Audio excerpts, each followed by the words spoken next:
They sat me in the garage. Fold-out chair, plastic table, a fan that barely worked.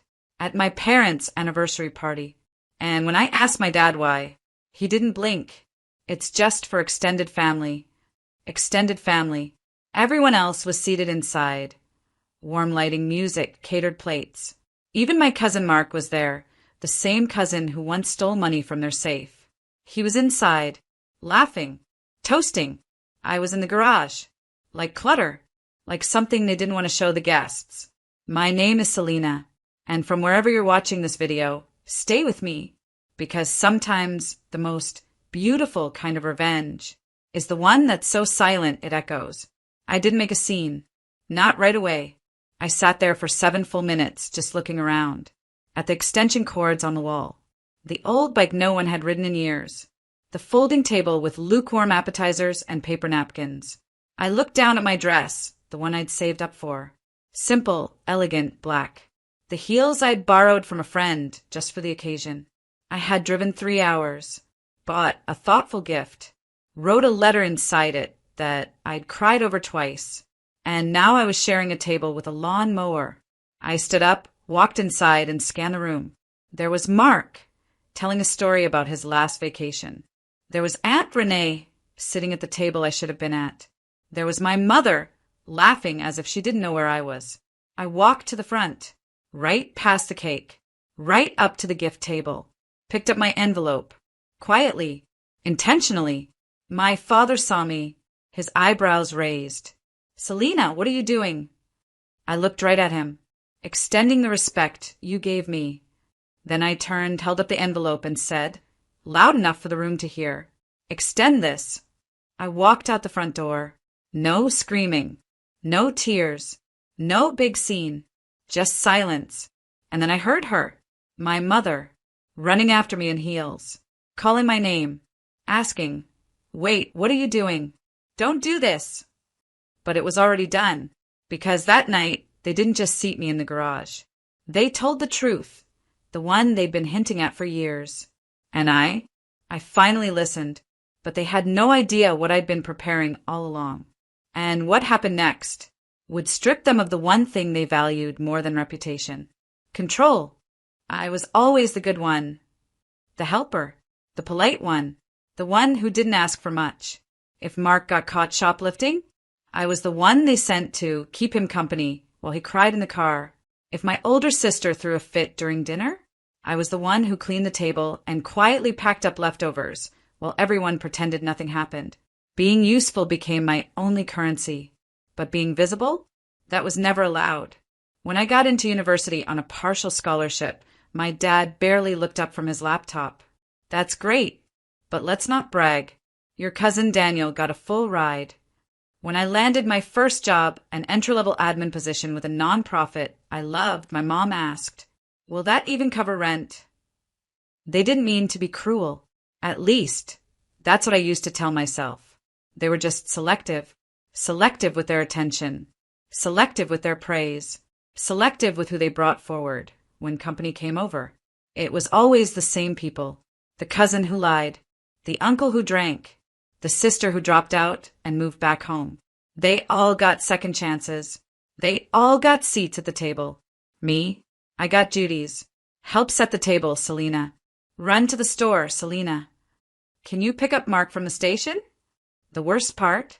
I kept saying yes, because somewhere inside, I believed if I kept being helpful, they'd eventually see me, eventually choose me. But what happened at that anniversary party? That was my breaking point. Not because of the garage, but because when I looked through the window from the outside, I saw my family laughing like I wasn't missing, like they hadn't noticed I was gone. That's when I realized I wasn't just excluded. I was optional, replaceable, easily boxed away when I didn't fit the image they wanted to display. And in that moment, standing on the front lawn in borrowed heels, envelope clutched in one hand and 27 years of swallowed pride in the other, I made a decision. Not just to walk away, but to show them what happens when the invisible one finally removes her support. Because they had no idea just how much of their life I held together. And when I let go, they would feel it. I didn't call the next day, didn't text, didn't apologize. I just vanished. Not from the world, just from theirs. No more answering my mother's calls on the first ring. No more sending reminders for doctor appointments. No more updating the extended family spreadsheet I had managed for the past 6 years. Birthdays, allergies, emergency contacts, all of it. It was subtle at first. Just a small emptiness. But small cracks turn into deep ones, fast. 3 days after the party, my sister texted, "Hey, Mom's asking if you mailed the thank you cards for the florist and DJ? She thought you'd already handled it." I didn't reply, because I had always handled it. Quietly, automatically, invisibly. But now, they were on their own. By the end of the week, I heard from Aunt Renee, the same one who had taken my seat at the party without blinking. "Hi, sweetheart. Your mom said you were upset? She didn't mean to offend you. It was just a mix-up with the seating." A mix-up. Funny how the only mix-ups always happen to me. The gift envelope was never mentioned. They didn't ask what was inside. A generous check and a handwritten letter with every memory I had of their marriage. Every time I saw them love each other in ways they didn't see themselves. They didn't ask because they assumed they were still entitled to it. My father left a voicemail on day 9. "Selena, I know you're upset, but this little tantrum, it's making things harder for everyone. Just call your mother and sort it out." Tantrum. That was the word. Because in his world, the only reason a woman ever stands up for herself is emotion. Not boundaries. Not hurt. Not a lifetime of being overlooked. Just drama. That message? I saved it, not to keep the pain, but to remind myself why I left. Then came the mistake. My mother tried to host a small brunch with her charity friends. A post-party thank you. She assumed I'd scheduled the catering. She assumed I'd sent the invites. Confirmed the guest list. Coordinated with the florist. She even texted me, "Make sure they bring lilies. You know I hate roses." I left it on read.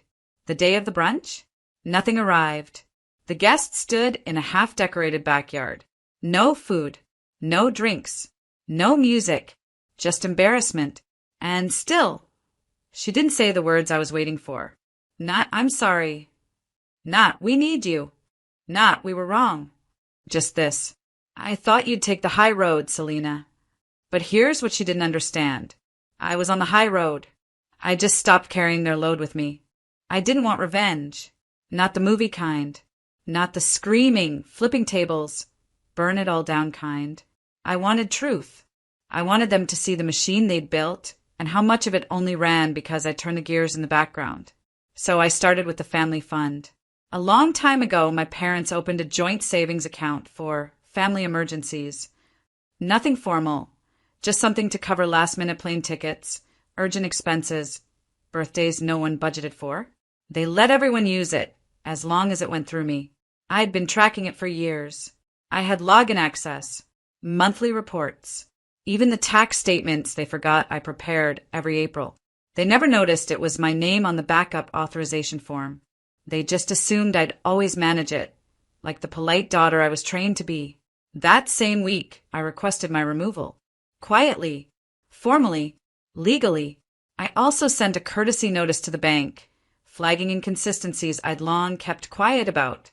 Duplicate reimbursements, unexplained withdrawals, even a cash transfer to my cousin Mark. Yes, the same one who stole from them years ago. Nothing criminal, just sloppy. They'd been too comfortable for too long. Next, I contacted my cousin Dahlia, the only one who ever sat with me in the kitchen while the real guests laughed in the next room.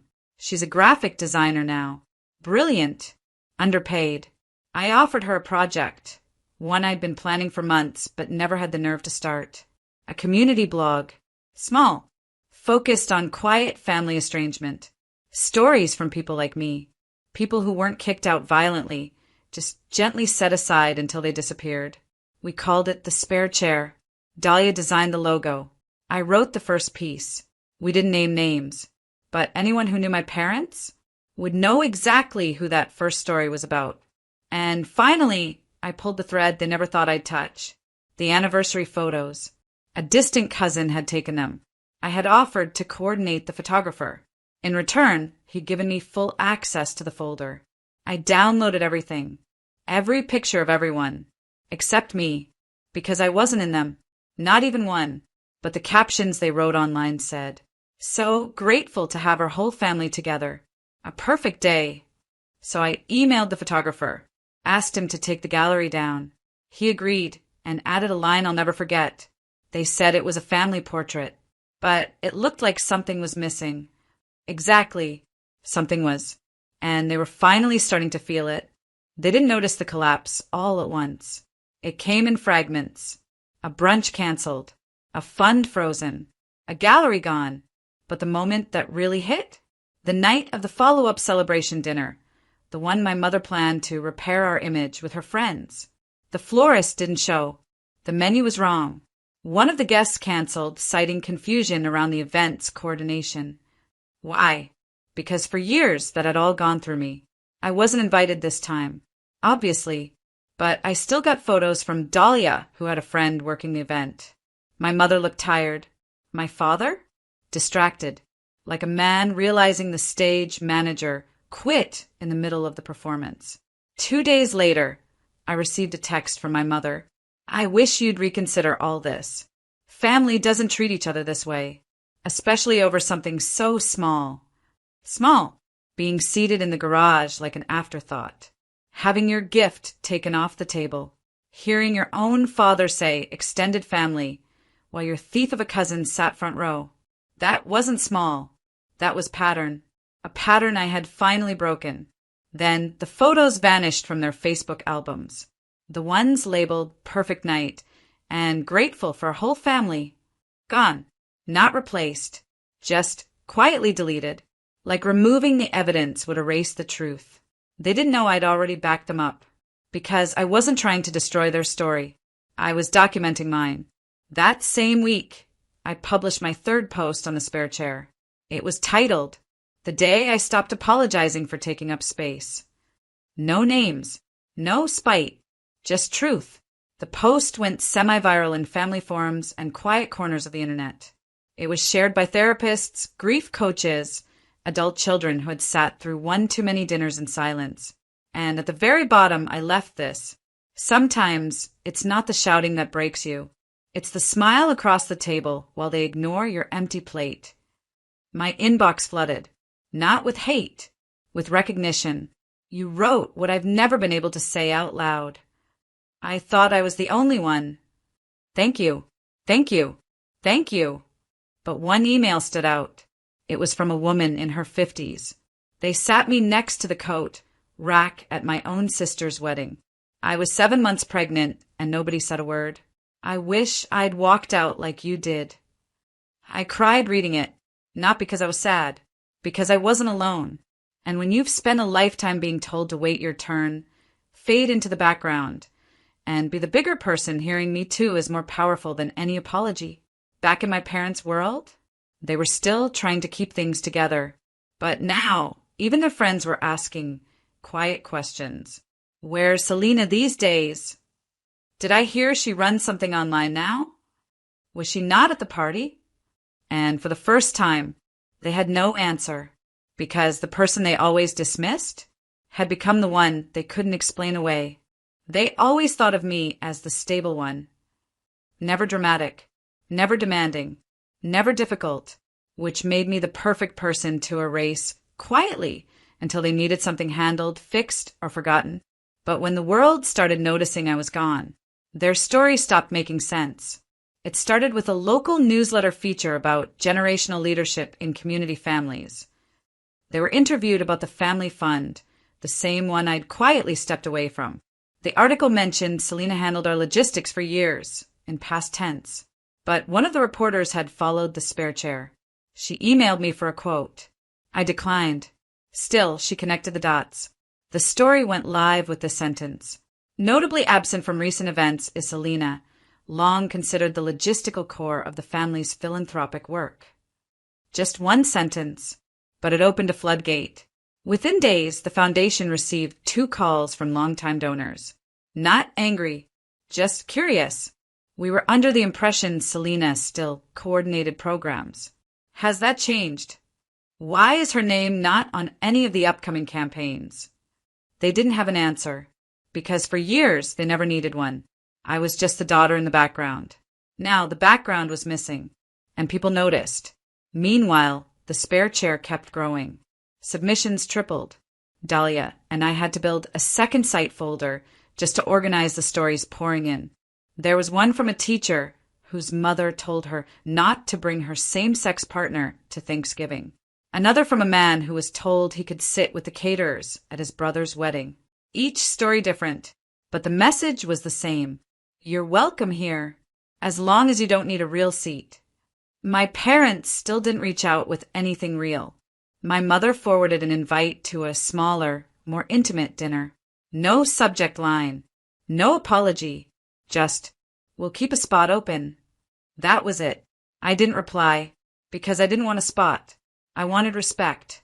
And now, I had it, from people who never once made me beg for it.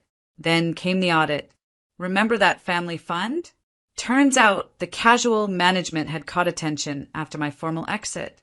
The bank flagged repeated cash withdrawals from multiple relatives, none of which were properly tracked. No one was accused of theft, but questions were asked.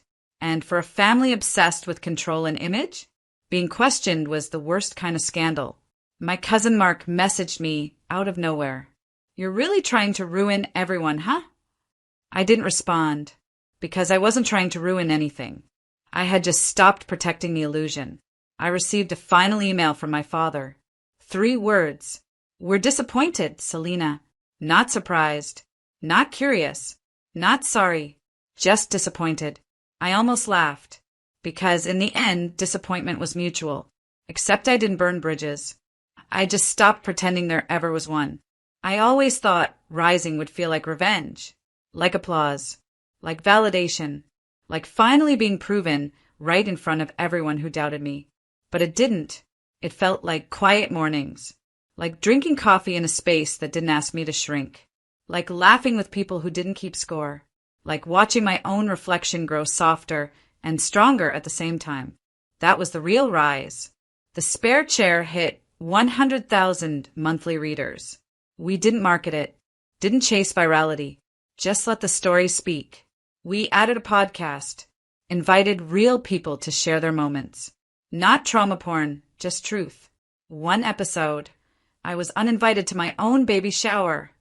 Another, he called me dramatic. I called a moving truck.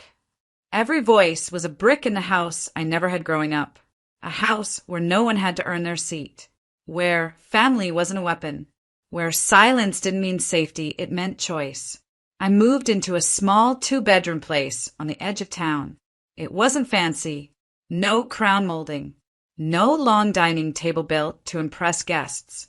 Just bookshelves I filled myself. Walls I painted the exact shade of green the first wanted. And a desk where I wrote in the early mornings, not for approval, but for myself. Sometimes I lit a candle before I wrote. I always chose the same scent, fig and cedar. Warm, earthy, whole. I made new friends, not ones who knew my parents. Not ones who asked, but do you think they meant to hurt you? Just people who took me as I was. People who said, you don't owe anyone your softness just because they raised you. My sister reached out eventually. An email. I don't agree with how you handled it, but I miss you. That was it. No ownership. No accountability. Just a thread. Hoping I'd be the one to weave the whole thing back together. I didn't respond. Because I wasn't interested in returning to the table. I was building better ones, and the people who sat at mine brought their own napkins. They didn't expect me to serve them and thank them for being there. One day I was interviewed for a podcast I admired. They asked, what would you say to the version of yourself who stayed in the garage that night? I took a long breath before I answered. I'd say, I know you're scared. I know you think leaving makes you selfish, but one day you'll sit at your own table, and you'll realize that leaving wasn't betrayal. It was the beginning of becoming someone no one gets to ignore again. I still remember the exact sound the chair made when I stood up from it in the garage. That awkward metal scrape, one I was supposed to ignore. One that was meant to blend into the background of just be grateful you're invited. It was the moment I chose myself, before I even knew what choosing myself looked like. That sound. It became the start of everything. Sometimes I drive past my parents' neighborhood, not to stare at the house, not to fantasize about some dramatic reunion, just to remind myself that I don't live there anymore.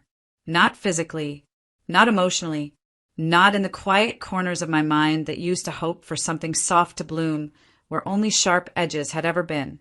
I don't hate them, truly, but I don't miss them either. I miss the idea of them, the version of family I tried to believe in, the version of me that thought if I just stayed helpful long enough, I'd finally be chosen without needing to prove myself. That girl? She deserved better.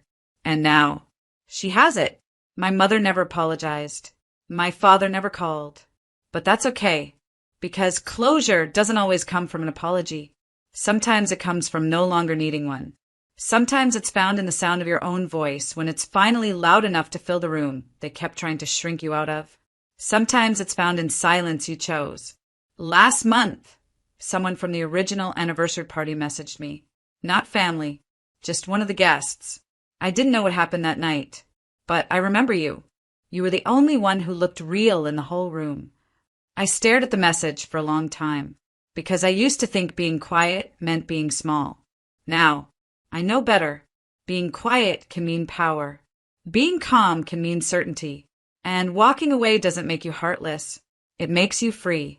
Sometimes I think about the letter I wrote that night, the one I had sealed inside the envelope on the gift table. It wasn't angry. It wasn't bitter. It was a letter of memories, of thank yous, of moments I thought mattered. I never gave it to them, but I kept it, not to remind myself of what they lost, to remind myself of what I gave for so long without ever being asked how much it cost me. And now, I give to people who give back. I love without dimming. I stand without permission. They once asked me to sit in the garage so the photos would look better. Now, I don't need to be in the photo because I built the whole frame. And the story I'm living now, it may not be picture perfect, but every single part of it includes me.